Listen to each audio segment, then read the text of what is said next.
उपस्थित मेरे गुरु भाई बहन और आप सभी कथा पिपासुओं को मेरा धन्यवाद।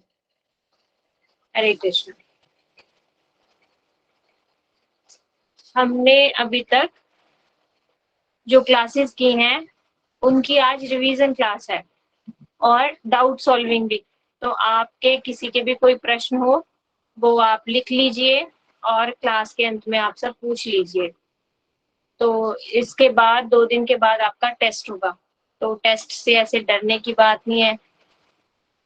ये तो हमारे लाभ के लिए है ना कि हमने कथा सुनी है, लेकिन याद कितनी है।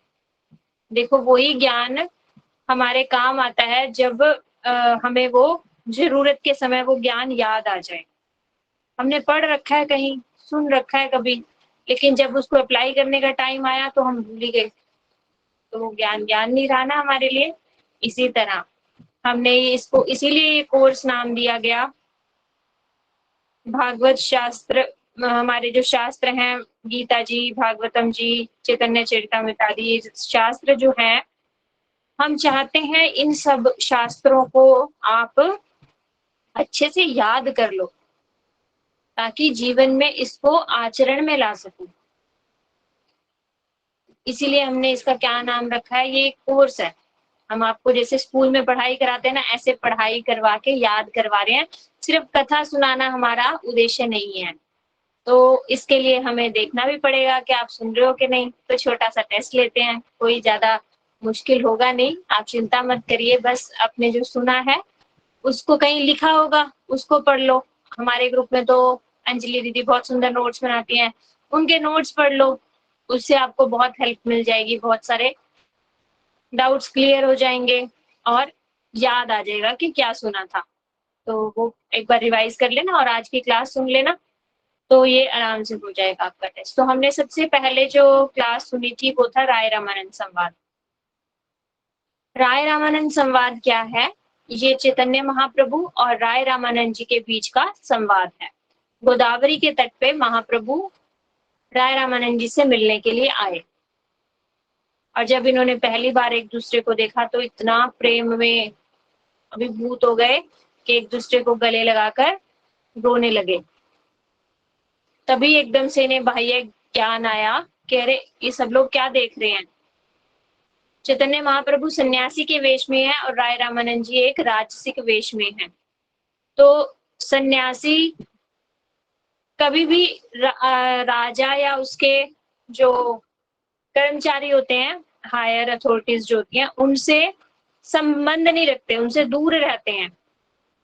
और आज एक सन्यासी गले लगा हुआ है, तो राय रामानंद जी ने अपने आप को थोड़ा अलग कर लिया। बोले प्रभु इस समय मैं राजसिक वेश में हूँ और आप मुझ पर कृपा करने के लिए आए हैं, ये मैं पहचान गया। क्यों? क्योंकि ये जो है राय रामानंद जी कौन है? विशाखा सखी है। और महाप्रभु कौन है? राधा जी हैं। राधा जी का भाव लेकर कृष्ण आए ना स्वयं, तो हृदय किसका है? राधा जी का है। तो राधा जी को कितनी प्रिय उनकी सखी विशाखा सखी, कितने समय बाद मिली, तो कैसा उनका मिलन होगा, है ना। तो इसलिए वो तो इतने भाव विभोर होकर मिल रहे थे, लेकिन एक दूसरे को उन्होंने बाह्य आवेश में आए और उन्होंने बोला कि मैं आपसे मिलने शाम को आऊंगा। तो फिर संध्या का समय हुआ, यहाँ पर महाप्रभु इंतजार कर रहे हैं राय रामानंद जी का। ये है सेवा में शक्ति, ये है सेवा की शक्ति कि जो है विशाखा सखी इतनी प्रिय है। क्यों प्रिय है? इतनी सेवा करती हैं राधा रानी की कि राधा रानी के समान होते हुए भी वो अपने आप को युथेश्वरी नहीं समझती, वो राधा रानी की सेवा में ही लगी रहती हैं। विशाखा सखी जो है वो यही देखती हैं कि किस तरह से राधा रानी को वो सुख पहुंचा दे। तो ये प्रीति है उनकी। तो प्रीति जहां होती है वहीं पर हम अपने आप को बेच देते हैं, मतलब हम उसके इतने कंट्रोल हो जाते हैं। तो यहाँ पे महाप्रभु राय रामानंद जी का इंतजार कर रहे हैं। तो जब राय रामानंद जी आए तो उन्होंने बोला कि मैं जानता हूँ आप मुझ पे कृपा करने आए हैं, आप मुझ पे कृपा कीजिए। तो महाप्रभु ने बोला नहीं, आज मैं तुमसे कुछ सुनना चाहता हूँ। तो राय रामानंद जी बोले ये ऐसी उल्टी गंगा कैसे? तो बोले नहीं, मैं तुमसे कुछ सुनना चाहता हूँ, तुम मुझे शास्त्र के प्रमाण देकर ठीक से बताओ। तो महाप्रभु क्या है इस समय? महाप्रभु जो है सिद्धांत रूपी जल सोख कर वापस समुद्र में ही वर्षा कर रहे हैं। राय रामानंद जी यहाँ पर राय रामानंद जी उन्हीं से सीख कर उन्हीं को वापस कर रहे हैं। महाप्रभु की शक्ति से ही बोल पा रहे हैं। तो समुद्र से जैसे जल सोख कर बादल समुद्र को ही वापस दे देता है, और वो जल समुद्र का ही जल बादल वापस दे रहा है। लेकिन वही जल यदि किसी सीप में गिर जाए तो वो मोती बन जाता है ना। तो इसी तरह ये ज्ञान विशाखा जी के हृदय से जब निकल रहा है तो वो मोती के समान से निकल रहा है, जैसे क्योंकि वो सीप में गिर गया तो मोती बन गया। यहाँ पर एक समझने वाली बात है कि महाप्रभु को ज्ञान है लेकिन विज्ञान नहीं। अब ज्ञान और विज्ञान क्या है? विज्ञान है अनुभूति संपन्न ज्ञान, ज्ञान है सिर्फ नॉलेज। महाप्रभु को सब बात पता है, लेकिन महाप्रभु क्या है? विषय तत्व है। और राय रामानंद जी जो है विशाखा सखी, वो क्या है? आश्रय तत्व। तो भगवान की सेवा कैसे करनी है वो कौन बता सकता है? आश्रय तत्व बता सकता है ना, क्योंकि भगवान को प्रेम कोई और ही करेगा ना। अब देखो रसगुल्ला मीठा है, लेकिन रसगुल्ला अपने आप को नहीं बता सकता मैं कितना मीठा हूँ। रसगुल्ला मीठा है ये कौन बताएगा? जिसने रसगुल्ला खाया, खाकर वो बता पाएगा कि ये रसगुल्ला इतना स्वादिष्ट है। तो इसी तरह से जिसने भगवान की सेवा कर रखी होगी, जिसने भगवान से प्रीति कर रखी होगी, वही तो समझा सकेगा कि भगवान की सेवा कैसे करनी है, क्यों करनी है और उसमें कितना आनंद है। तो विशाखा सखी के पास विज्ञान है, क्योंकि अनुभूति है कि भगवान से प्रेम कैसे किया जा सकता है, लेकिन भगवान के पास अनुभूति नहीं है कि मुझसे प्रेम कोई कैसे करे, है ना। तो इस तरह से उन्होंने बोला कि तुम साध्य और साधन को प्रमाण सहित बताओ। तो यहाँ पर समझो साध्य क्या है। साध्य है अभिलिषित वस्तु, मतलब हमारा गोल, हमें क्या चाहिए वो है साध्य। और साधन क्या है? उसको प्राप्त करने का रास्ता। जैसे मुझे यदि डॉक्टर बनना है तो डॉक्टर बनना मेरा साध्य हो गया। उस डॉक्टर बनने के लिए मुझे साइंस लेनी पड़ेगी, मेडिकल कॉलेज में एडमिशन लेना पड़ेगा, इतने साल पढ़ना पड़ेगा, ये सब रास्ता हो गया साधन। जो मैंने डॉक्टर बनने तक जो किया मेहनत, वो हो गया साधन, और डॉक्टर बनना मेरा साध्य। तो इसी तरह महाप्रभु ने पूछा साध्य और साधन का प्रमाण सहित तुम व्याख्या करो। तो वो सबसे पहले राय रामानंद जी बोले स्वधर्म आचरण करते हुए विष्णु भक्ति करना ही साध्य है। स्वधर्म आचरण करते हुए ही विष्णु भक्ति करना साध्य है। तो महाप्रभु बोले ये बाहर की बात है, ये ठीक नहीं है, और बोल। तो महाप्रभु ने ऐसा क्यों बोला ये बाहर की बात है, ये ठीक नहीं है? स्वधर्म आचरण करते हुए विष्णु भक्ति करना। स्वधर्म आचरण मतलब वर्णाश्रम धर्म। जो ये वर्णाश्रम धर्म है ये तो शरीर का धर्म है। आज मैं ब्राह्मण के घर में पैदा हुई तो मेरा ब्राह्मण से संबंधित जो है वर्ण हो गया, और मैं गृहस्थ हूं तो मेरा गृहस्थाश्रम हो गया। कल मैं शूद्र के घर में पैदा हो सकती हूँ और मेरा जो है संन्यास हो सकता है। तो ये आश्रम और वर्ण इस शरीर से संबंधित है, आत्मा से संबंधित नहीं है। तो भगवान इससे थोड़े से प्रसन्न तो होंगे। क्यों? क्योंकि इससे व्यभिचार नहीं होता। अपने अपने आश्रमों के अनुसार जब हम अपने अपने कर्म करते हैं तो समाज में एक व्यवस्था बनी रहती है, समाज सुचारू रूप से चलता है। यदि हम अपना आश्रम और धर्म भी पालन नहीं करेंगे तो समाज में अराजकता फैल जाएगी। तो इतना तो ठीक है, इससे भगवान थोड़े से प्रसन्न होंगे, लेकिन इसमें भगवान की प्रसन्नता के लिए कुछ भी नहीं है। हम क्या कर रहे हैं? अपने शरीर का धर्म निभा रहे हैं। एक तो आत्मा से रिलेटेड कुछ नहीं है और भगवान की प्रसन्नता के लिए कुछ नहीं है। यहाँ पे भक्ति जो है वो स्वरूप सिद्धा भक्ति है, होती है। स्वरूप सिद्धा भक्ति मतलब आत्मा से होती है भक्ति, शरीर से संबंधित नहीं होती है। क्योंकि हमारा स्वरूप शरीर नहीं है, आत्मा है। तो जो हमारा स्वरूप है उस स्वरूप में स्थित होकर जब हम भगवान की सेवा करेंगे उसे कहा जाएगा स्वरूप सिद्धा भक्ति या प्रेमा भक्ति। लेकिन यहाँ पर आत्मा का कोई मतलब ही नहीं, इसलिए महाप्रभु ने बोल दिया यो बाह्य, ये बाहर की बात है, आगे चलो। फिर बोला हाँ इतना ठीक है कि अपना आज स्वधर्म आज मतलब अपने आश्रम और वर्ण का में कर्म करते करते भगवान विष्णु की भक्ति करना और किसी की भक्ति मत करना। ये ठीक है कि भगवान विष्णु की भक्ति करना थोड़ा सा ठीक है, लेकिन पूरा ठीक नहीं है, उन्होंने ये बोल दिया। फिर दूसरा बोला उन्होंने कि कृष्ण के प्रति सारे कर्मों को समर्पण करना ही साध्य सार है। अभी तो स्वधर्म आचरण था, मतलब अपने लिए कर्म करने थे। जो मेरा धर्म है, जो मेरा वर्ण है, आश्रम है, उसके अनुसार मैं कर्म करूं।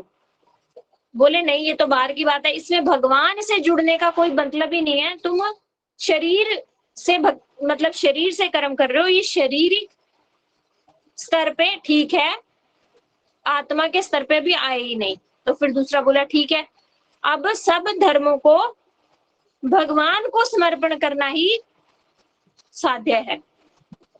तो महाप्रभु ने इसे भी कह दिया ये वो भाई है, ये भी बाहर की बात है, आगे चलो। तो महाप्रभु ने इसे बाहर क्यों कह दिया? ये तो अच्छी बात है, भगवान के लिए ही कर्म करने चाहिए। हम भी रोज सुनते हैं यहाँ पे क्लासेस में, जो भी करो भगवान के लिए करो, भगवान को समर्पण करके करो। तो ये तो बात अच्छी है। बोले हाँ अच्छी है, पहले से अच्छी है। पहले क्या था, सिर्फ अपने लिए कर रहे थे हम कर्म, सकाम कर्म कर रहे थे। अभी थोड़ा सा निष्काम कर्म की तरफ हम आ गए, मतलब कृष्ण के प्रीति के लिए हम कार्य कर रहे हैं, कृष्ण के लिए कार्य कर रहे हैं, कृष्ण को समर्पित कर रहे हैं, कृष्ण के लिए नहीं कार्य कर रहे हैं। अपने कर्म जो भी करते हैं हम कृष्ण को समर्पित कर देते हैं। तो बोले थोड़ा सा अच्छा है, उससे ऊपर है, लेकिन ये भी पूरा बेस्ट नहीं है। क्यों नहीं है? क्योंकि इसमें अनुष्ठान पहले होता है और समर्पण बाद में होता है। मतलब हम कर्म करते हैं और इस कर्म को हम भगवान को अर्पण कर देते हैं, कर्म फल को। जैसे एक व्यक्ति ने, इसको बहुत ध्यान से समझना एक उदाहरण के द्वारा।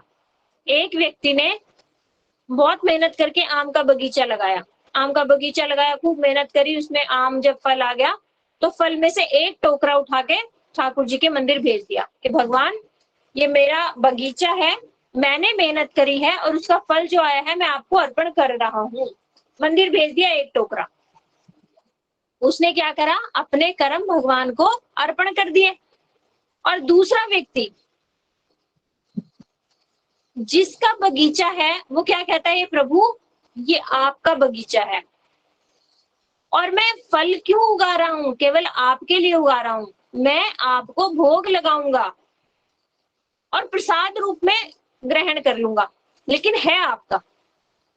वो पहले दिन से ही भगवान को समर्पित होके चल रहा है। और पहले वाला क्या था, पहले खूब मेहनत करी, फल आया तो उसका एक पार्ट भगवान को दे दिया। और दूसरे वाला व्यक्ति पहले दिन से समर्पित है और सारे कर्म जो है वो भगवान के लिए कर रहा है। तो पहले वाले में क्या आ गया, कर्तापन आ गया कि मैंने कर्म किया और मैं आपको अर्पण कर रहा हूँ, कर्तापन आ गया। जबकि भक्ति कहाँ से स्टार्ट होती है, भक्ति तो समर्पण से शुरू होती है, पहली सीढ़ी समर्पण है। कर्म अर्पण में समर्पण है ही नहीं, कर्तापन है, तो ये भी ठीक नहीं है। इससे आगे चलो। और इसमें क्या होने लगता है, जब हम ऐसे कर्म अर्पण करने लगते हैं ना, तो हमारे अंदर कभी कभी अभिमान भी आ जाता है। इसमें एक उदाहरण है कि जैसे एक व्यक्ति, एक ऋषि अपने ध्यान में मगन थे, और भगवान यदि कुछ अच्छा कर दे हमारे लिए, हम कर्म अर्पण कर रहे हैं और कुछ अच्छा हो गया, तो हमें लगता है यस, हमने कर्म अर्पण किए थे ना भगवान को, इसलिए ये उसका फल, उसका रिजल्ट आया है। तो ऐसे एक ऋषि बैठे थे और उनके ऊपर किसी कौवे ने बीट कर दी, तो उन्होंने एकदम से, उनका ध्यान भंग हुआ ना, तो ऊपर की तरफ देखा, उनकी दृष्टि से केवल वो जो है भस्म हो गया। तो उनको इतना इसमें अभिमान आ गया कि मेरे अंदर सिद्धियां आ गई हैं, मैं जिस रास्ते पे चल रहा हूँ वो बहुत अच्छा है, मेरे अंदर सिद्धियां आ गई हैं, देखो मेरे देखने मात्र से वो नीचे गिर गया। तो यहाँ पे अभिमान आने का भी डर है, तो ये बाह्य है, ये ठीक नहीं है। और कर्म जो है वो देह से संबंधित है, आत्मा से संबंधित नहीं है। पहले यहाँ पे अनुष्ठान होता है, फिर अर्पण होता है, जबकि भक्ति क्या है, पहले समर्पण होता है, स्वयं को अर्पण किया जाता है, और फिर ये भक्ति योग का अंग बन जाता है। जब हम समर्पण से शुरू करेंगे तब ठीक है, पहले अनुष्ठान और फिर अर्पण ये ठीक नहीं है। तो फिर उन्होंने बोला अच्छा आगे चलो, तो तीसरा उन्होंने बोला सर्वधर्मान परित्यज्य, अच्छा सब धर्मों का त्याग कर दो, यही साध्य सार है। बोले ये भी बाह्य है, इहो भाई आगे चलो। तो ये क्यों बाहर है, ये तो गीता जी का सर्व कहते हैं ना सार है। लास्ट में श्लोक भगवान ने लिख दिया कि अच्छा सब कुछ छोड़कर बस मेरी शरण में आ जा, मैं तुझे सारे पापों से मुक्त कर दूंगा। सर्वधर्मान परित्यज्य माम एकम शरणम व्रज अहम त्वं सर्व पापेभ्यो मोक्षयसि मां शुचः, ये श्लोक है ना। तो महाप्रभु ने बोल दिया ये भी बाहर की बात है। अरे बाहर की बात कैसे है ये, बोले इसमें जो कर्म त्याग करा है वो भगवान की प्रीति के लिए नहीं किया गया। किस लिए किया गया, अहम त्वाम सर्व पापेभ्यो मोक्षयामि मां शुचा, डर मत, मैं तुझे सारे पापों से मुक्त कर दूंगा। तो हम अपने स्वार्थ के लिए ही सब धर्म त्याग रहे हैं, क्योंकि हमें पाप से बचना है। भगवान ने एक श्योरिटी दे दी कि मैं तुझे सारे पापों से मुक्त कर दूंगा, इसलिए हम सर्व धर्म त्याग कर रहे हैं। इसमें हम भगवान की प्रीति का कुछ कर ही नहीं रहे, भगवान के लिए कोई प्रीति ही नहीं है, अपने ही हित के लिए सब धर्म त्याग कर रहे हैं, तो ये भी बाहर की बात हो गई। तो बोले असली सर्वधर्म त्याग कब करना चाहिए, जब भगवान की लीला कथाओं में रुचि हो जाए, तब ये सर्वधर्म परित्यज्य का अधिकार आ सकता है। उससे पहले इसलिए सब धर्म छोड़ दो कि भगवान ने कहा है तेरे को सारे पापों से मुक्त कर दूंगा, तो ये सही नहीं है, ये बाहर की बात। तो बोले अच्छा फिर आगे चलो। तो उन्होंने बोला आगे है ज्ञान मिश्रा भक्ति। बोले ज्ञान मिश्रा भक्ति में क्या है, ज्ञान मिश्रा भक्ति मतलब भक्ति में ज्ञान है, मतलब ज्ञान है पूरा, उसमें थोड़ी सी भक्ति मिश्रित की गई है।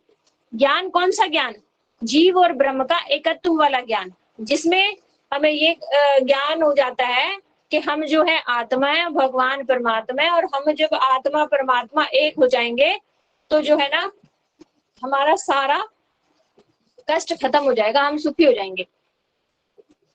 ये बहुत ही गलत है, इसे परमार्थिक सुसाइड कहा जाता है, इसे स्पिरिचुअल सुसाइड कहा जाता है।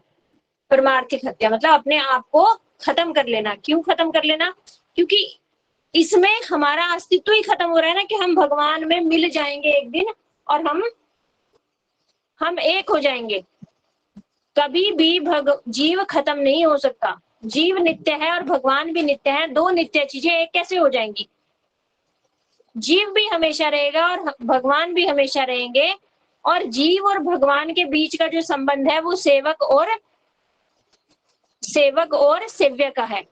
तो यहाँ पर सेवक और सेव्य का भाव है ही नहीं, यहाँ पर क्या हो रहा है, भगवान और जीव मिलकर एक हो रहा है। तो ये बहुत रॉन्ग है, ज्ञान मिश्रा भक्ति बहुत गलत है। जो लोग ऐसा भाव लेकर चलते हैं कि हमें एक होना है, तो भगवान को ध्यान करना है, ध्यान करने के लिए थोड़ा सा जो है कीर्तन भी कर लेते हैं और जो है भगवान का नाम जप भी कर लेते हैं। किस लिए कर रहे हैं कि ये चित्त शुद्ध हो जाएगा हमारा, और चित्त शुद्ध होने के बाद हमारा और भगवान का एकीकरण हो जाएगा। जो चित्त शुद्धिकरण के लिए भक्ति कर रहे हैं, चित्त शुद्धिकरण के लिए भक्ति कर रहे हैं, और भाव क्या है कि हमने और भगवान ने मिलके एक होना है। इसे कहेंगे ज्ञान मिश्रा भक्ति। ज्ञान में थोड़ा सा भक्ति को मिला देना, तो ये भी बाहर की बात है। बोले इसमें भगवान से कुछ भी प्रीति का भाव है ही नहीं। क्यों? क्योंकि हमेशा सेवक और सेव्य दो रहने चाहिए, यहाँ पे दो का भाव है ही नहीं, तो ये बाहर की बात है। आगे चलो। फिर उन्होंने बोला ज्ञान शून्य भक्ति। बोले ज्ञान शून्य भक्ति मतलब जो जीव और ब्रह्म का एकत्व वाला भाव है, जो ये ज्ञान था वो खत्म हो गया। अब जीव और ब्रह्म एक होंगे ये भाव नहीं है उसका, ये ज्ञान खत्म हो गया, ज्ञान शून्य हो गया। तो कह रहे हैं इसमें थोड़ा सा फिर उससे ऊपर है, क्योंकि इसमें जब जीव और भगवान एक नहीं होंगे तो उसे संबंध ज्ञान का उदित होने की संभावना है। इस स्टेज पे यदि उसे साधु संग मिल गया, साधु उसे समझाएगा, अरे तू तो भगवान का दास है, जीवेर स्वरूप है नित्य कृष्णेर दास, तू तो हमेशा से भगवान का दास है, और भगवान की भक्ति करना, भगवान की सेवा करना ही तेरा धर्म है। वहां पे यदि उसे साधु की बात समझ आ गई तो वहां से भक्ति के लिए वो एलिजिबल हो गया। अब वो किसी चीज से बंधा हुआ नहीं है। पहले उसके अंदर ज्ञान था कि मैं और परमात्मा एक हो जाएंगे, अब वो नहीं है। वो यदि साधु संग मिल गया उसे, साधु संग का लाभ करके अब वो भक्ति करने के लायक बन जाएगा। तो यहाँ से प्रभु ने बोला हाँ थोड़ा सा ठीक है, अभी तक तो सारी चीजें बोलती बाहर है बाहर है बाहर है। अभी महाप्रभु ने बोला हाँ थोड़ा सा ठीक है। तो महाप्रभु ने बोला थोड़ा सा ठीक है, आगे बढ़ो। क्यों? क्योंकि ये भक्ति की पहली सीढ़ी हो सकती है, ज्ञान शून्य भक्ति। फिर उन्होंने ज्ञान शून्य भक्ति के बाद बोला प्रेमा भक्ति। फिर महाप्रभु ने बोला यो हाँ ये है, लेकिन इससे भी आगे बोलो। प्रेमा भक्ति ठीक है, लेकिन इससे भी आगे बोलो। तो महाप्रभु ने ऐसा क्यों बोला? देखो अब यहाँ पर प्रेम तो आ गया, जीव और भगवान का संबंध पता चल गया कि हमारा और भगवान का संबंध है दास और स्वामी का। तो हमारे और भगवान के बीच में एक रिश्ता तो आ गया। हम भगवान के सेवक हैं, भगवान हमारे स्वामी हैं। सेवक और स्वामी पता चल गया, और एक रिश्ता है। लेकिन वो रिश्ता कौन सा है? हम कौन से स्वामी हैं, कौन से दास हैं, ये भी तो पता करना है ना। हम कौन से सेवक हैं? सेवक तो हैं, लेकिन किस तरह के सेवक हैं आगे ये पता करना है। इसलिए महाप्रभु ने बोला हाँ ठीक है और आगे बोलो। तो महाप्रभु बोले कि शांत भाव, शांत भक्ति जो है वो सर्वश्रेष्ठ है। तो महाप्रभु बोले थोड़ी सी ठीक है और आगे चलो, ये भी नहीं। तो बोले कैसे ये ठीक नहीं? बोले जो शांत रस के भक्त होते हैं, अब उन्होंने रस तत्व शुरू कर दिया कि ठीक है भगवान और भक्त के बीच में आदान प्रदान है, जिसको रस कहते हैं, सेवा का भाव है। लेकिन कौन सी सेवा का भाव है ये अब समझा रहे हैं। तो 5 रसों से भगवान की सेवा कर सकते हैं हम जीव। तो वो 5 रस कौन से हैं? शांत, दास्य, सख्य, वात्सल्य और माधुर्य। तो सबसे पहला वो बता रहे हैं शांत रस में हम कैसे जीव सेवा कर सकते हैं। तो बोले शांत रस जो है वो ही साध्य है। बोले नहीं, और आगे चलो। क्यों नहीं है शांत रस? शांत रस वाले भक्त जो होते हैं वो भगवान को बहुत ही ऐश्वर्यशाली मानते हैं। वो भगवान को कहते हैं कि भगवान तो सबको खिलाने वाले हैं, भगवान को हम कैसे खिला सकते हैं? भगवान को भूख कैसे लग सकती है? भगवान को सुलाया कैसे जा सकता है? भगवान को नहलाया कैसे जा सकता है?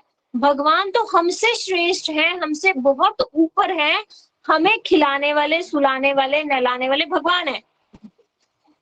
हम चल रहे हैं, फिर रहे हैं, अपने कार्य जो कर रहे हैं वो भगवान की शक्ति से कर रहे हैं। ये सब तो ठीक है, लेकिन हम भगवान की सेवा कैसे करें? तो शांत रस वाले केवल हाथ जोड़कर भगवान की प्रार्थना स्तुति कर सकते हैं, स्तव स्तुति कर सकते हैं, भगवान की सेवा नहीं कर सकते। तो यहाँ पर सेव्य और सेवक तो है, दोनों होने पर भी सेवा नहीं हो रही, तो इससे भी ऊपर चलो, शांत शांत भक्ति से ऊपर, शांत रस से ऊपर। तो उन्होंने बोला ठीक है, दास्य रस साधन है, साध्य है हमारा। बोले नहीं, इससे भी ऊपर कुछ है। बोले इससे ऊपर कैसे? अब दास्य रस में क्या कमी रह गई? बोले जो दास्य भक्ति होती है उसमें सेवा तो होती है, लेकिन ममत्व नहीं है। इसमें किसका एग्जाम्पल दिया जाता है? हनुमान जी का। हनुमान जी दास्य भक्ति में सर्वश्रेष्ठ हैं। हनुमान जी वेट करते रहते हैं कि प्रभु राम कब मुझे कुछ सेवा देंगे और मैं भागकर करूंगा, इंतजार में बैठे रहते हैं। श्री राम जी उन्हें कहते हैं कि मुझे पानी ला दो, तो वो उठकर पानी का गिलास ही लाकर देंगे। कभी ये नहीं कहेंगे कि राम जी इस समय तो शिकंजी का बहुत स्वाद, मैंने शिकंजी बनाई है, वो पानी से भी आपको स्वाद लगेगी, शिकंजी पी के देखो, जिससे क्योंकि गर्मी बहुत पड़ रही है, आपको बहुत फायदा होगा शिकंजी पीने से। तो वो शिकंजी बना के कभी नहीं लाएंगे और ना कभी जबरदस्ती करेंगे। पानी मांगा, पानी पिलाया। ममत्व नहीं आया उनका कि ये मेरे हैं, मैं इनको सुलाऊंगा नहीं तो ये सोएंगे कैसे। वो ये कहते हैं कि इनको सोना होगा तो ये मुझे बुला लेंगे और मैं इनके चरण दबा दूंगा, लेकिन ये नहीं कहते कि राम जी अब रात होगी, अब सो जाओ बस, जबरदस्ती नहीं सुला सकते उन्हें। उनके बेड पे साथ नहीं बैठ सकते, कंधे पे हाथ रख के बात नहीं कर सकते उनसे। दास्य रस में ये कमी, ममत्व की कमी। फिर बोले ठीक है इससे आगे चलो, तो बोले इससे आगे, दास्य रस से आगे शांत दास्य सख्य, सख्य रस आ गया। तो बोले सखा में तो थोड़ा सा ठीक है, पर इससे और आगे चलो। बोले इससे और आगे, इसमें क्या कमी रह गई? बोले सखा जो है, सखा में सेवा की कमी है। ममत्व तो आ गया, लेकिन ममत्व के साथ सेवा कम हो गई। अब जो सखा होगा उसको सिर्फ खेलने से मतलब होगा ठाकुर जी के साथ, कि हमारे साथ खेल ले, उनका मनोरंजन कैसे कर दूं। लेकिन ये चिंता नहीं होगी कि दोपहर हो गया और अभी तक ठाकुर जी ने कुछ खाया नहीं, तो मैं इनके लिए कुछ बना दूं, ये चिंता नहीं। ऊपर से धूप आ रही है तो मैं इनको छाया कर दूं, इनके वो कर दूं, ये सब नहीं। धूप है तो क्या है, खेल रहे हैं, वो भी खेल रहे हैं, मैं भी खेल रहा हूँ। भूख लगी होगी, उन्हें लगी होगी, मैं तो खाना बना ही नहीं सकता, मैं भी खेल रहा हूँ, वो भी खेल रहे हैं, दोनों भूल गए खाना। तो इसमें सखा भाव में ममत्व तो आ गया कि मेरे हैं, और प्रीति भी आ गई। सखा जो है कंधे पे भी चढ़ सकते हैं और सखा गाली भी दे सकते हैं भगवान को, लेकिन सेवा की थोड़ी कमी है। तो आगे बोले ठीक है, सख्य से फिर आगे बोले वात्सल्य। बोले वात्सल्य रस यही सर्व साध्य है। बोले नहीं, ये भी बाहर, ये बाहर नहीं, ये भी इससे भी ऊंचा कुछ है, वो बताओ। तो बोले इसमें क्या कमी रह गई? तो बोले इसमें जो है ममत्व भी आ गया और सेवा भी आ गई, दोनों आ गई, लेकिन पूर्ण रूपेण सेवा नहीं आई। अभी सेवा और ज्यादा भी की जा सकती है, माँ से ज्यादा भी सेवा कोई और कर सकता है। बोले मैया यशोदा ठाकुर जी की फ्रेंड भी बन सकती है, उनके साथ खेल भी सकती है और उनका पेट भी भर सकती है। मतलब सखा वाला भी रोल प्ले कर सकती है और माँ वाला भी रोल प्ले कर सकती है, लेकिन गोपियों की तरह उनसे उनसे हाथ में हाथ डालकर, गलबैया डालकर ऐसे नाच नहीं सकती उनके साथ, उनके साथ नौका विहार करने नहीं जाएंगी, चौसर खेलेंगी नहीं उनके साथ, ये सब नहीं करेंगी। मतलब सेवा में थोड़ी सी और कमी है। वात्सल्य रस भी सर्वश्रेष्ठ रस नहीं है। तो फिर राय रामानंद जी ने बोला ठीक है, माधुर्य रस सर्वसार, यही जो है साध्य बेस्ट है। तो बोले हाँ ये बेस्ट है जो है, माधुर्य रस के जो भक्त हैं वो भगवान की सबसे ज्यादा सेवा कर सकते हैं। जैसे गोपियां हैं, गोपियां सखाओं की तरह खेल भी सकती हैं, मनोरंजन भी कर सकती हैं। माँ यशोदा की तरह उनको खाना भी बना के खिला सकते हैं, उनका पेट भी भर सकते हैं, उनको सुला भी सकती हैं और उनके साथ रास लीला भी कर सकते हैं, उनके साथ नृत्य भी कर सकती हैं। जब कृष्ण का मन हो उन्हें बुलाने का, तो उनके लिए अपना घर बार छोड़कर जंगल में भी आ सकती है। क्या कृष्ण ने यदि कभी माँ यशोदा को बोला मेरे साथ वहां चल, तो माँ यशोदा घर छोड़ के जाएगी? बोलेगी इतना काम पड़ा है, कहाँ चलूं तेरे साथ, है ना। कुछ सेवाएं ऐसी हैं जो मैया नहीं कर सकती और गोपियां वो सेवाएं भी कर सकती हैं, लेकिन गोपियों ने नहीं बोला, सब काम छोड़ छाड़ के भगवान ने बुलाया, तो भगवान की प्रसन्नता के लिए गोपियां वहां भी आ गई। तो जो ये माधुर्य भाव है ये सबसे ऊंचा है। फिर महाप्रभु ने बोला कि इसके भी आगे बता। तो राय रामानंद जी हैरान। राय रामानंद जी बोले कि माधुर्य रस से आगे भी कोई सुनने वाला है, ये केवल आप ही हो सकते हो। कोई सोच भी नहीं सकता माधुर्य रस से आगे, तो ये केवल आप ही हो जो ऐसा पूछ पा रहे हो।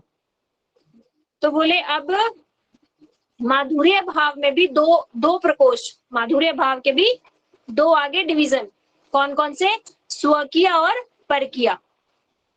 स्वकीय मतलब जहां पर भगवान के साथ संबंध बनाकर प्रीति की जाए, जैसे द्वारका की महिषियां भगवान की पत्नियां हैं इसलिए भगवान की सेवा करती हैं, तो वो स्वकीय प्रकोष्ठ हो गया।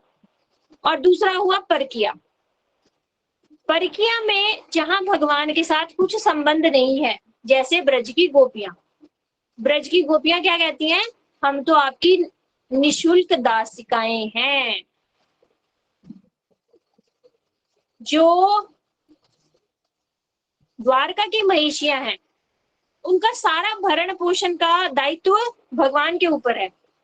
भगवान उनका पूरा ध्यान रखते हैं और वो भगवान का पूरा ध्यान रखती हैं। लेकिन गोपियों को तो भगवान ने कभी कुछ दिया ही नहीं, गोपियों ने भगवान से कभी मांगा ही नहीं, लेकिन फिर भी गोपियां जो भगवान की सेवा कर सकती हैं वो द्वारका की महिषियां नहीं कर सकती। कैसे पता नहीं कर सकती?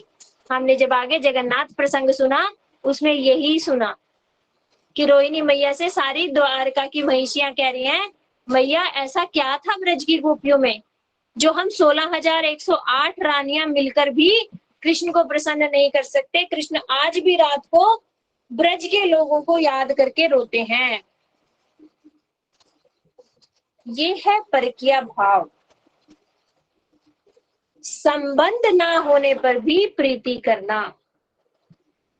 तो बोले परकीय भाव जो है, आगे इसके भी दो भाव, बोले इसके भी दो भाव, बोले कामेच्छामय और तत्त भाव इच्छामय। कामेच्छामयी मतलब जिसमें गोपियां कृष्ण से मिलना चाहती हूँ, कृष्ण से मिलना चाहती हूँ, उसे कामेच्छामयी भक्ति बोलते हैं। और तत्त भाव इच्छामयी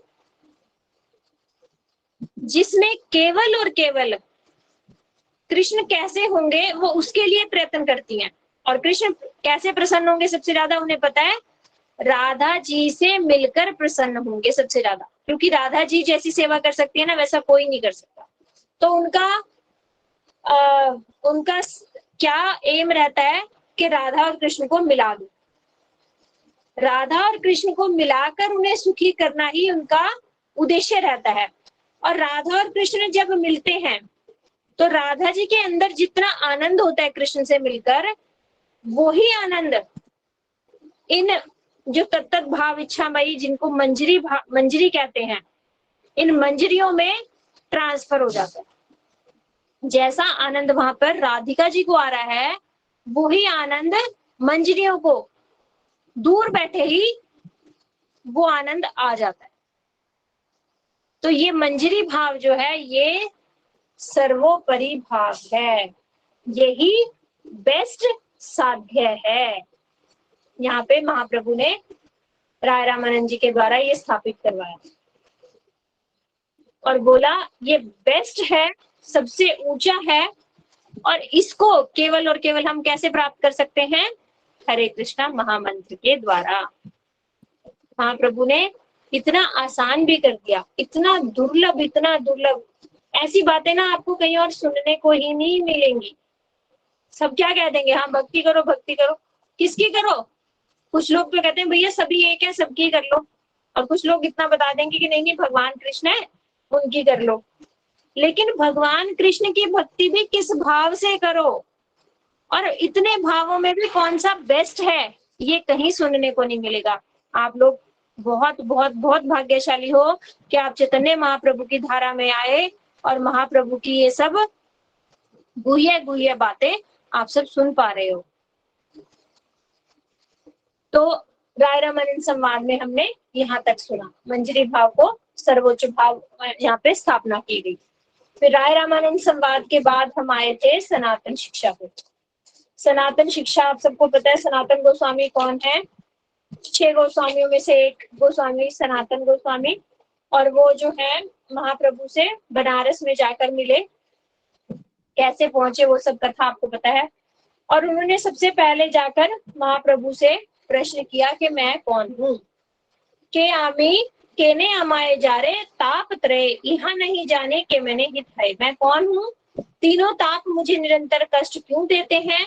यदि मैं यही नहीं जानता तो मैं किस प्रकार से लाभान्वित हो सकूंगा? अर्थात मेरे जीवन का लक्ष्य क्या है, मैं नहीं जानता।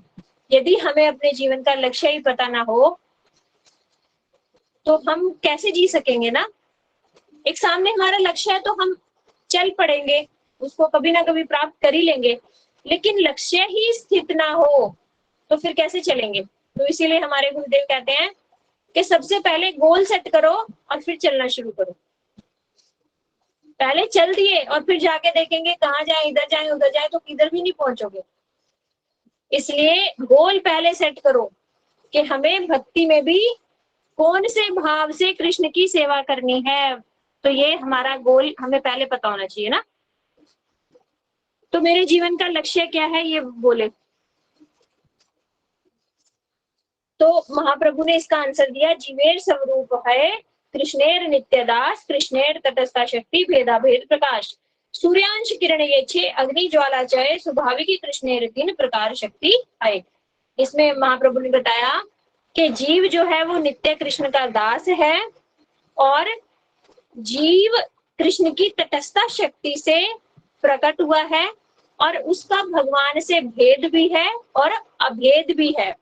और जैसे सूर्य की एक किरण कण होती है, सूर्य का अंश होती है, उसी प्रकार जीव भी भगवान का अंश है।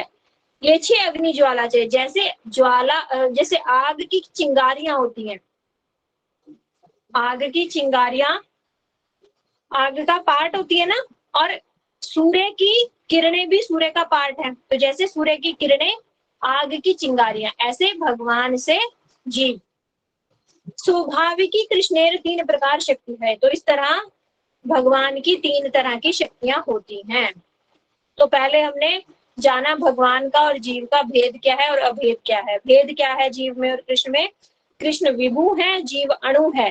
कृष्ण भोक्ता है, जीव भोग्य है। कृष्ण स्वामी है, जीव सेवक है। कृष्ण मायाधीश है और जीव माया अधीन होने के योग्य है। हमेशा माया अधीन नहीं रह सकता, ये ना कहना कि नित्य माया अधीन है। यदि वो भगवान के उन्मुख हो गया तो माया के ऊपर विजय भी पा सकता है। जब तक भगवान से विमुख है तब से भगवान, तब तक माया के अधीन है ना। तो माया के अधीन होने के योग्य है। और भगवान सर्वज्ञाता है और जीव अल्प ज्ञाता है। और भगवान स्वतंत्र है और जीव स्वतंत्र परतंत्र है, भगवत परतंत्र है। हम भगवान के से कंट्रोल्ड है, हम बिल्कुल जो है स्वतंत्र नहीं है, ठीक है। और हमारा और भगवान का अभेद क्या है? हम भी सच्चित आनंद है और भगवान भी सच्चित आनंद है। हम भी कोई जड़ नहीं है, हम भी चिन्मय है। सत मतलब हमेशा रहने वाले हैं, सनातन है। और आनंद मतलब हमें भी आनंद चाहिए। आनंद की जो है ना प्रवृत्ति हमारे अंदर भी बसी हुई है। हम भी आनंद की खोज में हमेशा रहते हैं, क्योंकि हम भी आनंद से बने हैं, सत्य चित आनंद। तो ये भगवान ये महाप्रभु ने बताया सनातन गोस्वामी को कि किस तरह से जीव और भगवान का भेद भी है और अभेद भी है। इसके बाद फिर उन्होंने बोला कि 3 शक्तियां हैं जीव की, भगवान की। तो वो 3 शक्तियां कौन सी हैं? चिद शक्ति, जीव शक्ति और जड़ शक्ति।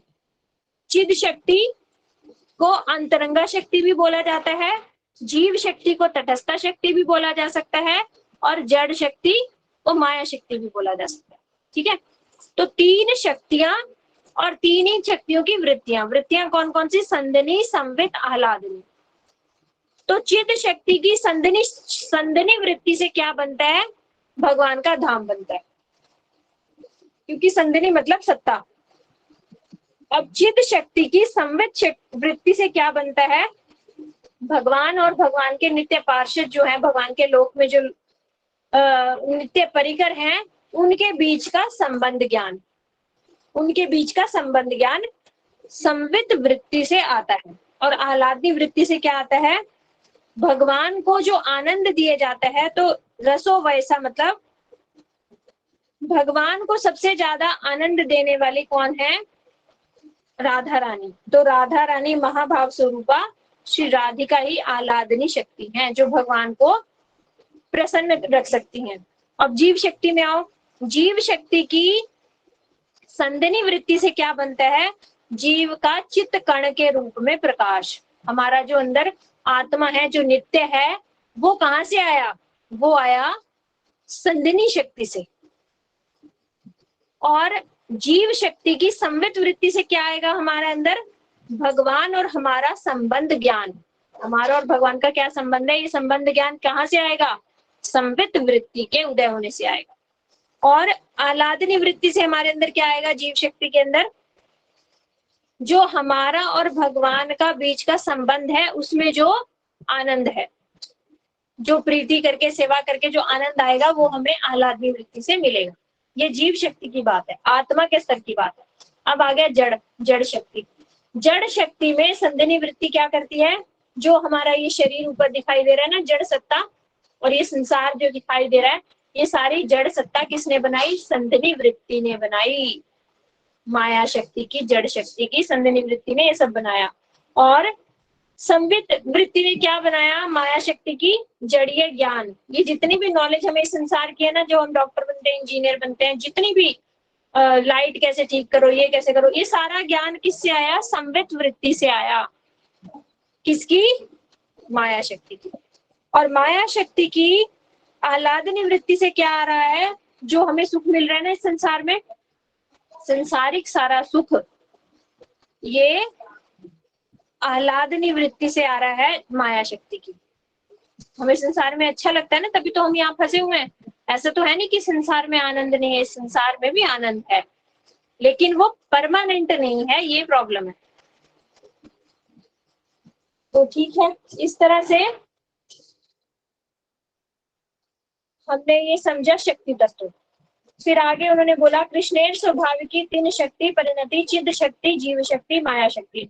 चिद शक्ति सर्वश्रेष्ठ है, जीव शक्ति उससे मध्यमा है, और माया शक्ति सबसे निकृष्ट है, सबसे कम है, अधमा है। जीव शक्ति माया के द्वारा आवृत होकर अर्थात चिद शक्ति की वृत्ति से दूर होकर संसार के तापों को भोगती है। जीव शक्ति हमेशा अपने आप को सोचा करो, हमारी आत्मा जो है वो जीव शक्ति से बनी है, और ये शरीर जो है वो जड़ शक्ति से बना है। तो चिद शक्ति की वृत्ति से दूर होकर जीव शक्ति क्या है? माया में फंस जाती है, और कर्मों के चक्कर में प्रवेश कर कर ऊंची नीची अवस्था में प्राप्त करती है। तो वहां पे उन्होंने बोला कि ये मुझे 3 ताप क्यों सता रहे हैं? तो बोले 3 ताप इसलिए सता रहे हैं क्योंकि चिद शक्ति, जो जीव शक्ति है, वो चिद शक्ति से दूर हो गई। ये समझ लो चिद शक्ति यानी भगवान, ये समझ लो जीव शक्ति यानी हम, और ये समझ लो जड़ शक्ति यानी संसार। तो यदि ये क्या है? जीव शक्ति चिद शक्ति से दूर हो गई, तो दूर होके यहाँ कौन खड़ा था? यहाँ तो माया खड़ी थी। तो जब माया के संपर्क में आ गई तो माया ने फिर इसको कर्मों में फंसा के सुख दुख देने, ताप देने शुरू कर दिए। तो कैसे आए त्रिताप? कृष्ण भूली से ही जीवन आदिर बहिर्मुखतः माया तारे दे संसार दुख।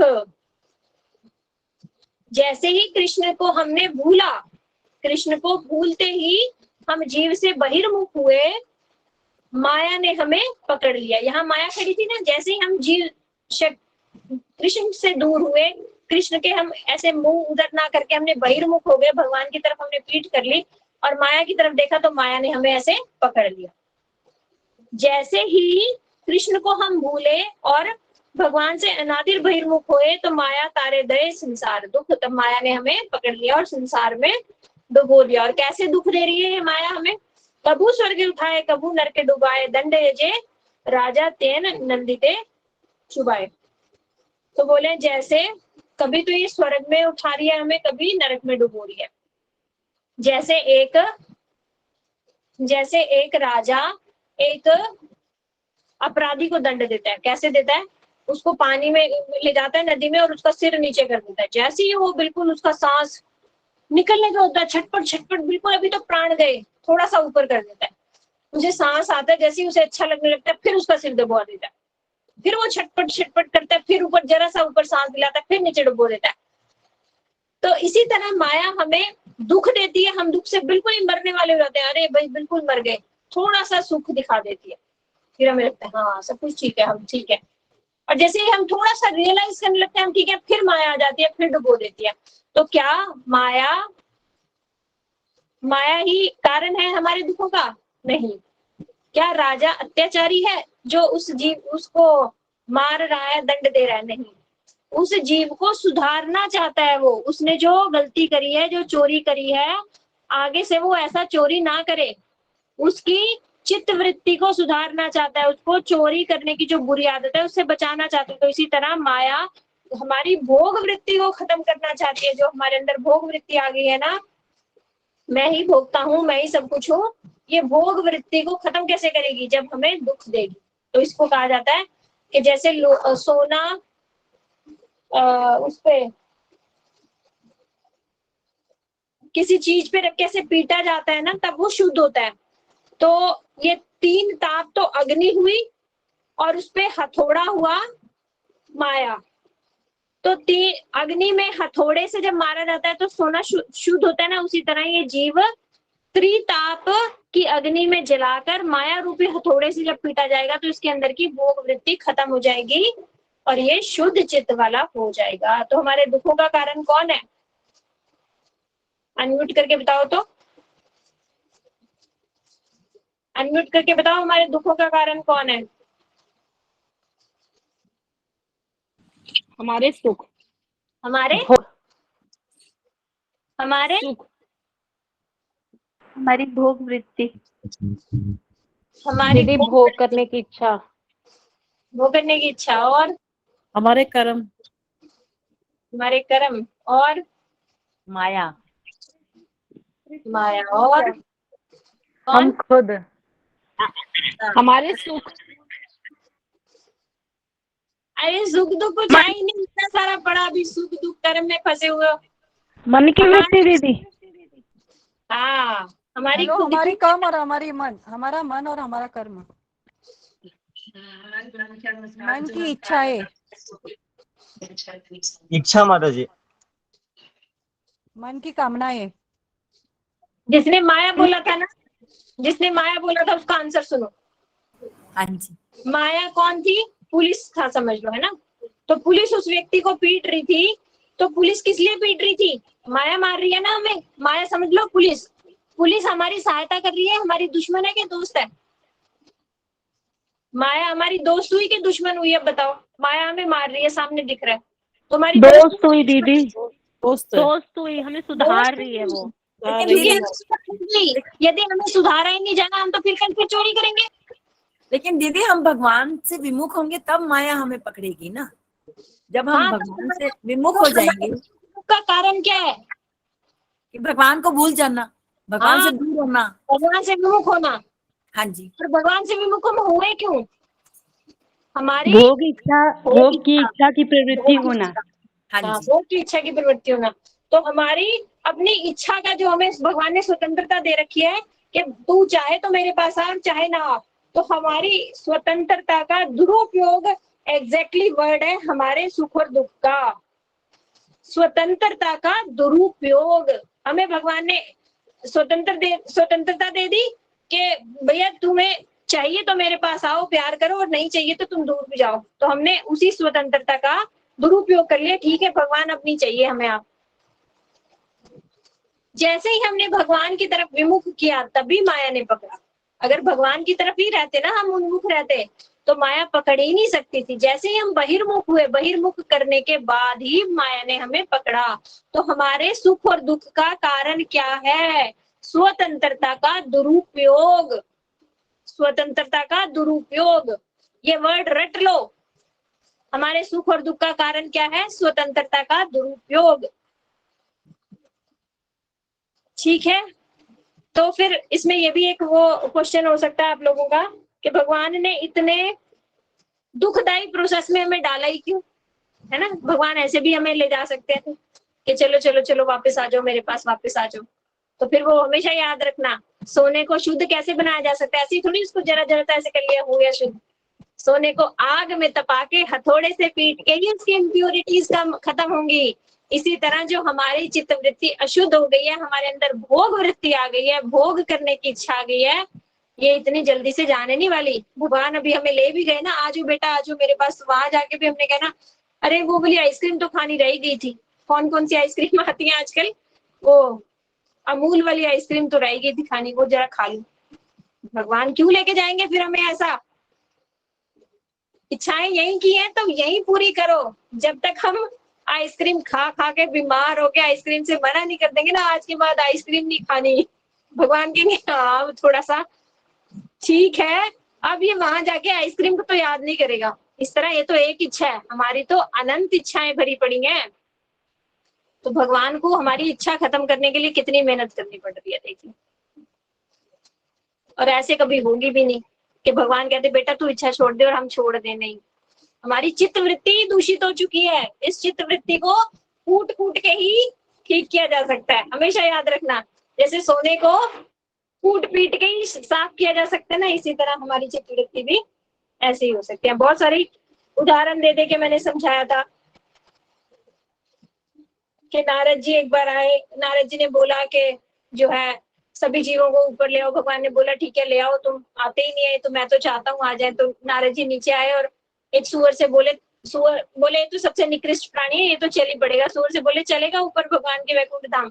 बोला क्यों चलूं, मेरे को इतना मजा आ रहा है इसमें, कीचड़ का बेड ऐसा मिलेगा क्या वैकुंठ में? और मेरी कितनी सारी सुअरनियां, कितने सारे बच्चे हैं, ये सब मिलेंगे क्या मुझे वहां पे? अगर ये सब मिले तो चलता हूँ, नहीं तो मुझे कोई जरूरत नहीं है, यहाँ खुश हूँ मैं। नारद जी ने सिर पकड़ लिया, वैकुंठ में कहाँ से कीचड़ का बेड ला के देंगे सुअर को? फिर गधे के पास गए, फिर ऐसे सबके पास गए, तो नारद जी वापस आ गए, बोले प्रभु आप सही हो, ये जीव खुद नहीं आना चाहता आपके पास और शोर मचाता है कि भगवान हमें जो है ना, हम तो भक्ति कर रहे हैं, इतने दिन हो गए माला करते करते, हमें बुला क्यों नहीं रहे? अरे चित्त वृत्ति अभी शुद्ध नहीं हुई, खराब चित्त वृत्ति से कैसे बुला लेंगे? भगवान क्या दुर्योधन को ज्ञान नहीं दे सकते थे? दे सकते थे दुर्योधन को भी ज्ञान, लेकिन उसकी चित्त वृत्ति ऐसी थी कि भगवान ज्ञान भी देते तो वो धारण ही नहीं करता। उसने खुद ने बोला भगवान को, भगवान ये गलत है मुझे पता है, लेकिन मैं इसे छोड़ ही नहीं सकता, मैं यही करूंगा, जो तुम सही बताओगे ना वो मैं करूंगा ही नहीं। तो फिर ऐसे को ज्ञान कैसे देते भगवान? तो भगवान ने अर्जुन को ही सिखाया ना, अर्जुन को ही ज्ञान दिया, क्योंकि उसके अंदर पात्रता थी, वो धारण कर पाए। तो इसीलिए हमारी जब तक भोग वृत्ति खत्म नहीं होगी, कैसे हम जा सकते हैं भगवत धाम? तो ये भोग वृत्ति तो ऐसे कुट पिट के ही खत्म होगी, माया के थपेड़े खा खा कर। तो माया हमारी दोस्त हुई जैसे पुलिस, है ना। फिर अब माया से बचे कैसे? तो भगवान ने गीता जी में बोला, देवी है शे गुणमयी मम माया दूरत्या मामे ये प्रपद्यन्ते मामे वाम तरंती ते। जो ये माया है, ये बहुत बहुत बहुत मुश्किल है पार करनी, इससे कोई पार नहीं पा सकता। लेकिन कोई एक पा सकता है, वो कौन? जो मेरे शरणागत हो जाए। तो भगवान के शरणागत होके हम माया कैसे पार कर लेंगे? बोले जैसे एक गाय का पैर उसमें पड़ा मिट्टी में और वहां पे एक गड्ढा बन गया, उस गड्ढे में पानी भर गया, तो उस इतने से गड्ढे को आप कैसे पार करोगे? बस पैर उठा के यही रखा, छलांग भी नहीं लगानी पड़ती, बस चलते चलते ही पार कर लोगे ना इतने से गड्ढे को।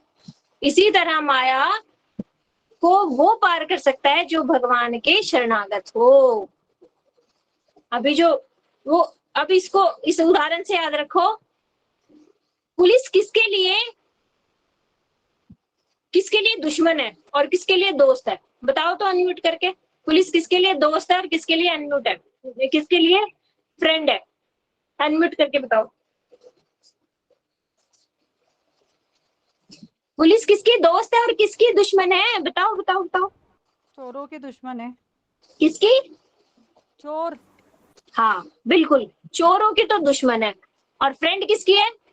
जो अपना काम सब कुछ ठीक करता है, जिनको वो सुधार रहे हैं। आम आदमियों के लिए फ्रेंड है। हाँ, जो बिल्कुल ठीक ठाक चल रहे हैं उनके लिए तो फ्रेंड है। उनको तो अच्छा लगेगा कि हाँ ये हमारी हेल्प करने के लिए, हमें बचाने के लिए हमारी दोस्त है पुलिस। और जो चोर होगा वो दूर से देख के उसे भागेगा कि मुझे ही तो नहीं पकड़ने आ रहा ये पुलिस वाला, उसके अंदर चोर है, क्योंकि उसे वो दुश्मन लगेगा। तो इसी तरह माया जो भगवत विमुख है उनके लिए तो दुश्मन है, कि भगवत विमुख होगी तो कुटाई पिटाई माया नहीं करनी है।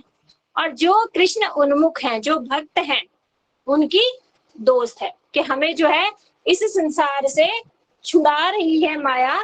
तो माया देवी को भी नमस्कार है। हमारे जो है ये चित्त वृत्ति का शुद्धिकरण हो रहा है, इसलिए जो भक्त होते हैं वो माया को अपना दुश्मन नहीं समझते। ठीक है, और ये सब हमें पता कैसे चलेगा? तो बोले वेदे शास्त्रे कहे संबंध अभिदे प्रयोजन। माया मुक्त जीवेर नाही कृष्ण स्मृति ज्ञान, जीवेर कृपाए केला कृष्ण वेद पुराण। जो माया मुक्त जीव हैं उनको अब भगवत ज्ञान है ही नहीं, है ना? जो हम फंस चुके हैं, अब उन्हें भगवान का ज्ञान ही नहीं। अब कैसे वापस जाएं? जैसे एक बच्चा खो गया, उसको याद ही नहीं कि वो किडनैप हुआ बच्चा है, उसको उठा लिया गया है, कैसे कैसे जाएगा वापस? तो कोई एक व्यक्ति उसे ऐसा मिलेगा जो उसके माता पिता को भी जानता होगा और उसको भी जानता होगा। वो कहेगा अरे तू तो उस राजा का बेटा है, तू यहाँ कैसे धक्के खा रहा है, चल तेरे को मैं तेरे पिता से मिलवा देता हूँ। तो इसी तरह जो शास्त्र है हमारे, वो भगवान को भी जानते हैं और हमें भी जानते हैं। तो हमें भगवान तक पहुंचने का रास्ता वो दिखाते हैं। तो हमें शास्त्रों के अनुसार चलना पड़ेगा, शास्त्रों की बात को एज इट इज मानना पड़ेगा, तब हम अपने भूले हुए पिता परमात्मा जो हमारे भगवान है, सब कुछ जो हमारे हैं, तब हम उन्हें कोई कुछ ढूंढ सकते हैं, कुछ याद कर सकते हैं कहाँ है वो, कैसे है। तो बोले शास्त्र में ऐसा क्या है जो हमें वो मिल जाएंगे? तो शास्त्र में क्या है? वेदे शास्त्र कहे संबंध अभिदे प्रयोजन, कृष्ण प्राप्य संबंध भक्तिर प्राप्य साधन। तो जो ये शास्त्र है ये संबंध अभिदे और प्रयोजन हमें बताते हैं। संबंध क्या मतलब? हमारा भगवान के साथ क्या संबंध है, ये शास्त्र ही हमें समझाएंगे। अभिदे मतलब अभिदे और प्रयोजन, प्रयोजन मतलब भगवान, प्रयोजन है कृष्ण प्रेम, भगवान का प्रेम हमारा प्रयोजन है, भगवान प्रयोजन नहीं है। क्यों नहीं है भगवान प्रयोजन? अगर हमारे अंदर प्रेम ही नहीं होगा भगवान के प्रति, तो भगवान हमारे सामने खड़े होंगे तो भी कुछ लाभ नहीं होगा। जैसे कंस के सामने भगवान थे, दुर्योधन के सामने भगवान थे, लेकिन उन्हें लाभ हुआ क्या? क्योंकि उनके अंदर प्रेम की वृत्ति ही नहीं थी। तो इसी तरह कृष्ण मिलना हमारा प्रयोजन नहीं है, हमारा प्रयोजन क्या है? कृष्ण प्रेम, भगवान से प्रीति हमारे हृदय में आ जाए। अगर हमारे हृदय में प्रीति आ गई ना, तो हमें भगवान नहीं ढूंढने पड़ेंगे, भगवान हमें ढूंढते हुए आएंगे। अरे वो कहाँ है जो मुझे इतना प्रेम करता है? भगवान आएंगे ढूंढते। तो हमारा प्रयोजन क्या हुआ? कृष्ण प्रेम। संबंध क्या हुआ? हमारा और भगवान का क्या संबंध है? जीवेर स्वरूप है नित्य कृष्ण दास। हमारा और भगवान का संबंध है सेवक और स्वामी का। और प्रयोजन क्या है? इस कृष्ण प्रेम को हम कैसे प्राप्त करेंगे? वो रास्ता क्या है? वो है अभिदे। प्रयोजन को प्राप्त करने का रास्ता अभिदे। ठीक है, तो ये हमें शास्त्र बताते हैं, हमारा अभिधेय क्या है, हमारा प्रयोजन क्या है, हमारा संबंध क्या है। ठीक है। फिर एक और उन्होंने बताया था कि जिस तरह से एक बच्चा यदि उसके पिता मर जाए और कोई ज्योतिषी आके उसे बताए, देखे उसका हाल के, अरे तू तो इतना गरीबी हालत में जी रहा, तेरे पिता तो, कोई जान पहचान वाला आके उसे बोले कि तेरे पिता तो बहुत अमीर थे और तेरे पिता ने तो तेरे लिए बहुत धन छोड़ा है, तू इतना बुरे हाल में कैसे है? तो बोला पिता ने धन छोड़ा, पर मुझे तो बताया नहीं पिता ने कहाँ है। तो कह रहे फिर वो बताएगा, ज्योतिषी होते हैं वो दिशा से बता देते हैं कि इस दिशा में धन गड़ा है, इसमें ऐसे, तो वो उसको सही गाइड करेगा कि इस दिशा में तेरे पिता ने धन गाड़ा है, वहां से वो आराम से निकाल कर सुखी हो सकता है ना। तो इसी तरह शास्त्र जो है हमें हमारे पिता का धन हमारे तक दे सकते हैं। हमारे पिता का धन क्या है? कृष्ण प्रेम,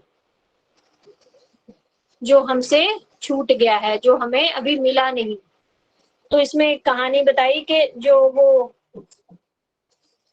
कौन सी दिशा में कृष्ण प्रेम मिलेगा, कैसे, जैसे बोले उस व्यक्ति को बोला उस ज्योतिषी ने कि दक्षिण दिशा में खोदना मत। बोले क्यों? बोले दक्षिण दिशा में ततैया निकलेगा और तुझे काट लेगा। बोले ये दक्षिण दिशा में ततैया कौन है? बोले कर्म योग। अगर तुम्हें भगवान अपने पिता का धन पाना है, पिता का धन यानी कृष्ण प्रेम पाना है, तो उसके लिए कर्म मार्ग में जाना नहीं। कर्म मार्ग काट लेगा, मतलब हम कुछ पाने के लिए कर्म करते हैं ना, कि मेरे ये हो जाए तो मैं इतना कर दूंगा, ये हो जाए तो इतना कर दूंगा, उसमें कुछ त्रुटि यदि हो गई तो उल्टा भी पड़ जाता है वो कर्म मार्ग, ऐसा भी होता है। और ये जो है ना, ये रास्ता फिर उसमें हम फंसते चले जाते हैं। अच्छा ये मिल गया, फिर ये मिल गया, फिर ये मिल जाए, फिर हमारी इच्छाएं बढ़ती रहती हैं और कर्म योग में हम फंसते ही चले जाते हैं। तो ये ततैयों के जैसे हमें ना डंक मारते रहते हैं हर समय, इच्छाएं हमारे जैसे आती रहती हैं और हमें डंक मारती रहती हैं। तो कर्म मार्ग में जाना नहीं। बोले पश्चिम दक्षिण दिशा में ततैया यानी कर्म मार्ग, फिर उत्तर दिशा में यानी काला अजगर यानी ज्ञान मार्ग। ज्ञान मार्ग हमने अभी पढ़ा, ज्ञान मतलब जीव और ब्रह्म एक है। जैसे अजगर पूरे के पूरे को निगल जाता है ना, पीसेस भी नहीं करता, खत्म कर देता एकदम, इसी तरह यदि हमारे अंदर ये ज्ञान बुद्धि आ गई कि जीव और ब्रह्म एक दिन एक हो जाएंगे, तो हमारी सत्ता ही समाप्त हो जाएगी, मतलब हम अपना सत्ता को ही खो देंगे। ये रॉन्ग है, ये ज्ञान मार्ग में भी जाना नहीं। बोले पश्चिम में भी खोदना नहीं। बोले पश्चिम में क्या? बोले यक्ष। यक्ष मतलब भूत प्रेत। कह रहे हैं इससे जो है ना, यक्ष भी इससे ये है योग सिद्धि। योग सिद्धि मतलब हम यदि कुछ सिद्धियों के लिए जो प्रयत्न करते हैं ना, तो वो सिद्धि के प्रयत्न करने में यदि हमारी थोड़ी सी भी त्रुटि हो जाए तो हमारा बहुत बड़ा हानि हो जाती है। जैसे ये काली की सिद्धि करी और उसमें कुछ गलती होगी तो वो काली देवी हमें उल्टा मार ही देगी, हमें हमसे यदि कुछ त्रुटि हो गई। तो योग सिद्धि वाला मार्ग भी सही नहीं है। बोले पूर्व में क्या है? बोले पूर्व में पितृधन तुझे मिल जाएगा। बोले कैसे मिलेगा पितृधन? बोले भक्ति मार्ग से, केवल और केवल भक्ति मार्ग पे चलोगे तो हमें पिता का धन जो है, हमारी संपत्ति जो है, हमारी संपत्ति है क्या? कृष्ण प्रेम, वो हमें मिल जाएगी। तो इस तरह से हमने ये सब सनातन शिक्षा में सुना था। फिर एक कथा जगन्नाथ जी की हमने सुनी थी।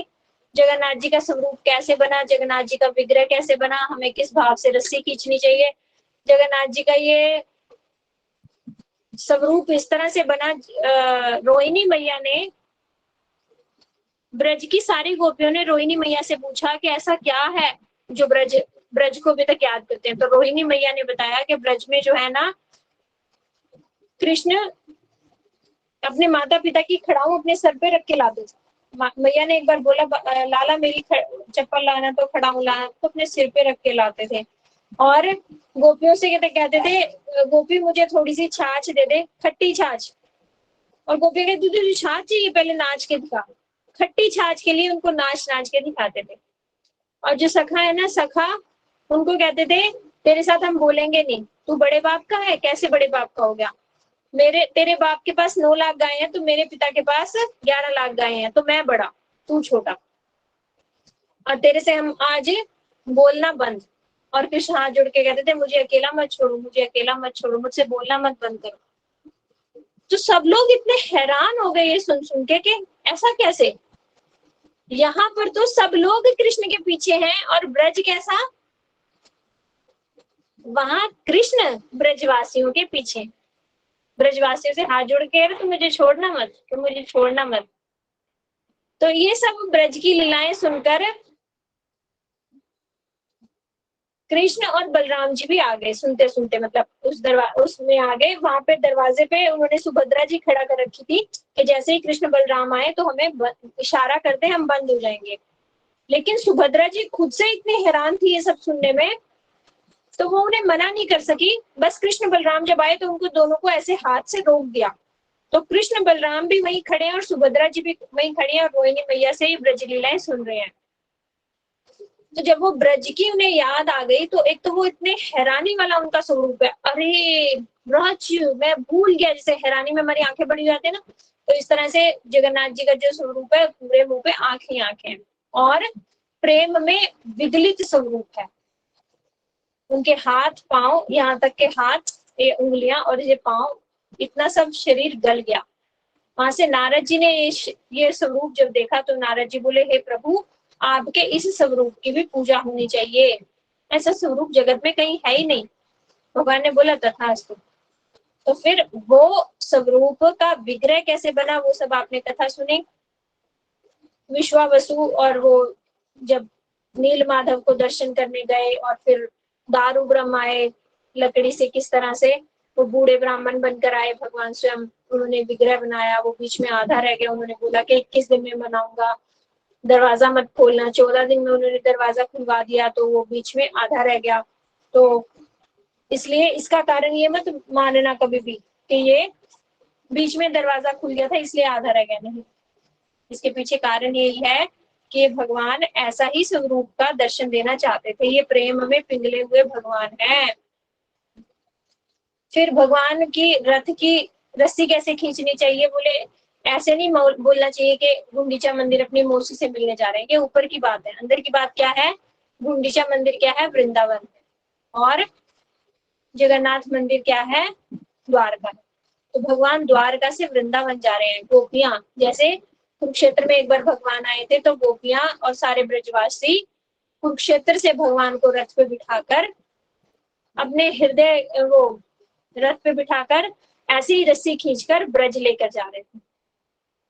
तो वही भाव चैतन्य महाप्रभु ने वापस दिया सब लोगों को कि जब रस्सी खींचो तो इस भाव में खींचना कि हम भगवान को वृंदावन लेके जा रहे हैं, ब्रज लेके जा रहे हैं, भगवान आज बहुत प्रसन्न होंगे। तो कह रहे हैं भगवान ऐसे टुमक टुमक के चलते हैं ना, तो मतलब इसका मतलब जैसे बिल्कुल प्रेम में मतवाले होके चल रहे हैं। जगन्नाथ जी को रथ पे बिठाना बहुत मुश्किल होता है ना, क्यों, क्योंकि वो ब्रज के प्रेम में उन्मत्त हो चुके होते हैं। तो ये सब बताया। फिर हेरा पंचमी का बताया कि लक्ष्मी जी जब लड़ाई करने आती है उनसे कि मेरे पति को वापस भेजो, तो लक्ष्मी जी का मान और द्वारका की महेशियों का मान और ब्रज की गोपियों का मान की क्या विशेषता, ये सब सुना आपने। तो इस तरह से हमने जगन्नाथ जी की बहुत सारी लीलाएं कथाएं सुनी। तो आज का सेशन यहीं पे विराम करते हैं। आपके कोई प्रश्न है तो आप पूछ सकते हैं। हरे कृष्ण माता जी। हरे कृष्ण। ये जगन्नाथ जी का जो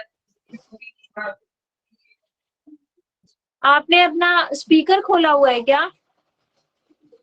आप आवाज नहीं आ रही? स्पीकर बंद करके, मतलब आप थोड़ा सा पास बोलिए, क्लियर नहीं आ रही आवाज, दोबारा बोलिए। हाँ जी, मैं ये कह रही हूँ कि जो गोपियां रथ खींचती हैं तो किस भाव से गोपियां किस भाव से रथ खींचती हैं, वो पूछना था। अभी तो बताया ब्रज लेके जा रही है इस भाव से कि अच्छा, हम अपने स्वामी को ब्रज लेके जा रहे हैं। ठीक है, ठीक, ठीक है धन्यवाद जी। और कोई? हरे कृष्णा दीदी, चित्त शक्ति की आह्लादनी वृत्ति क्या है? चित्त शक्ति की आह्लादनी वृत्ति राधा जी, ठीक है। भगवान को प्रसन्नता देना, भगवान को खुशी देना, और वो रस जो महाभाव स्वरूपा श्री राधे रानी। और और किसी का कुछ प्रश्न?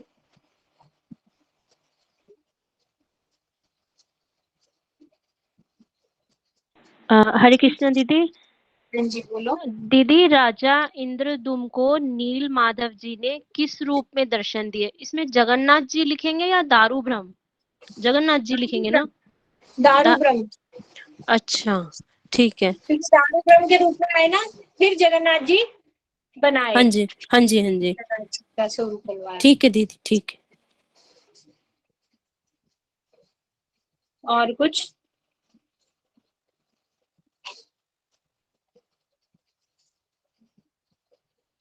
ठीक है, फिर हम विश्राम करें आज का सेशन।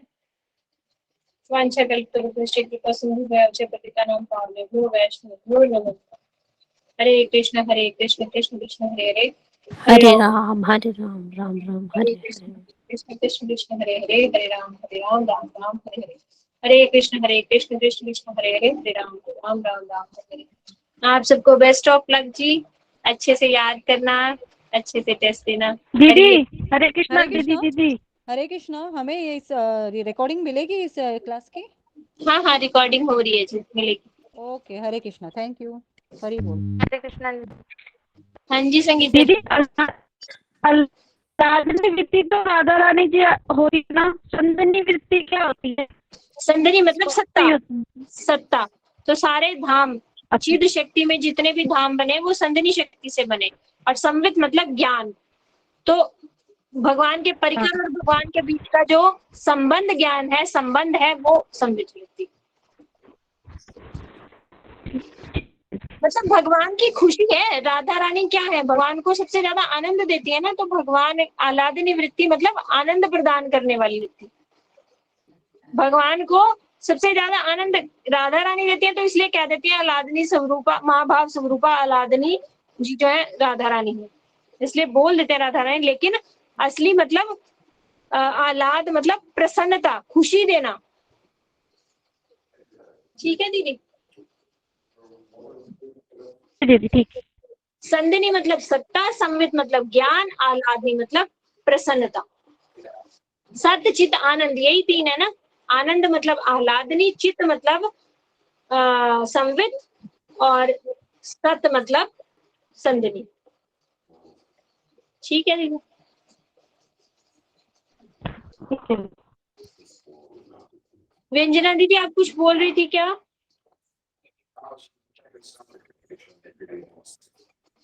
ठीक है जी, हरी बोल। आप राधा दीदी, आप कुछ बोल रहे हैं?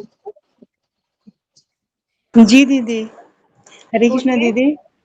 हाँ जी। मैं ये बोल रही हूँ कि जब भजन करने कोई बैठे ठाकुर जी का और उसमें हाँ अड़चन आए बहुत ज्यादा, हद से हाँ ज्यादा, तो उसको हाँ। हम क्या मानेंगे, माया या फिर हमारे कर्म? हमारे पाप दीदी। माया तो हमेशा पुलिस समझो। पुलिस तो पुलिस दंड क्यों देगी? जब हम चोरी करेंगे तभी तो देगी ना। तो हमारे अनर्थ, हमने इतने ज्यादा अनर्थ कर रखे हैं कि जो है, अब हम कह भी रहे ना हम सुधरने वाले हैं, तो पुलिस हमें पे विश्वास नहीं कर रही। नहीं नहीं, अभी तू कैसे सुधर जाएगा, छोड़ दूंगा तो तू दोबारा चोरी करेगा, इसलिए कुछ तो डराना पड़ेगा ना। तो ये हमारे अनर्थ है। तो ये क्या हमेशा होने वाला है दीदी? नहीं नहीं, जैसे जैसे हमारे अनर्थ कम होंगे तो हमारी अनुकूलता बढ़ जाएगी, क्योंकि भक्ति के सबसे पहले दो पत्ते ही क्या है, शुभदा और क्लेश अग्नि। मतलब सब शुभ शुभ हमें दिखाई देगा, फिर प्रतिकूलता खत्म हो जाएगी। क्लेश मतलब ये जो हमारे क्लेश अभी आ रहे हैं ना भक्ति करने में, ये सब क्लेश खत्म हो जाएंगे। दो पत्ते आने तो दो पर पहले। तो जैसे हम भजन कर रहे हैं उस टाइम में हमें कुछ कानों में ऐसे व्यंग टाइप की बात गई है, कुछ हमें बुरा लगा, तो हम माला छोड़ के वहां पहुंच जाते हैं, क्यों होता है ऐसा? वो तो हमारे फिर तो इसलिए अभी माला। हमारे अंदर भोक्तापन है ना, कि मैं भी कुछ हूँ। तो भक्ति कहाँ से स्टार्ट होती है? समर्पण से। जिस दिन हमारा समर्पण हो गया, उस दिन फिर हम, जैसे जैसे एक नौकर होता है ना, नौकर को कोई डांट दे तो वो क्या कहता है, वो लड़ने जाता है, वो आके मालिक को कहता है देखिए उसने मुझे डांटा, तो मालिक उससे जाता है लड़ाई करने। क्योंकि वो नौकर पूरा आश्रित है कि मेरा सब चीज का ध्यान मेरे मालिक रखेगा। तो इसी तरह ऐसा ही समर्पण हमें ठाकुर जी के प्रति आना चाहिए कि जो भी है ठाकुर जी देखेंगे ना, मेरे को क्या जरूरत पड़ी है लड़ने, मैं जा रहा हूँ, इसका मतलब मेरा कोई मालिक है ही नहीं ना। हाँ ठीक है जी, धीरे धीरे ठीक आएगा है इस संस्कृति के। ठीक हरे है कृष्णा, दीदी, हरे कृष्णा हरि नाम दीदी। करते जाओ, बस ये रास्ता छोड़ना मत, बस इतनी इतनी दया हो जाए भगवान की कि इस रास्ते से कभी हम भटके ना। नहीं ये दीदी, वो रास्ता संख्या बहुत पूर्वक अच्छा जो है उसकी वजह से तो बहुत ही मतलब सही रहता है, संख्या पूर्वक नाम की वजह से। है। हाँ, संख्या बढ़ा लो अपना। फिर जब कितनी आपको भी पता अड़चन होगा ना, आती है, जब कितनी भी आपको अड़चन पता आती होगा है। कि इतना सारा और हरि नाम पड़ा है तो आप खुद जाओगे ही नहीं, कहोगे अरे जी दीदी, से। यही बात हो जाती है कि मैं अगर इधर टाइम बर्बाद कर दूंगी तो फिर रात में जागना पड़ेगा। हाँ, इसीलिए। जी दीदी, हरे कृष्णा दीदी। हाँ जी, राधे हरे कृष्णा राधे। माता जी, आपका नाम क्या है वैसे? विशाखा। है, विशाखा माता जी, ओके, विशाखा क्योंकि आपके दास। इसमें ध्रुव लिखा है इसलिए। हाँ, ओके, थैंक हाँ यू वेरी जी। मच। हरे कृष्णा दीदी, सादर प्रणाम। हरे कृष्णा जी सबको। राधे राधे। राधे राधे दीदी, हरे कृष्णा, प्रणाम।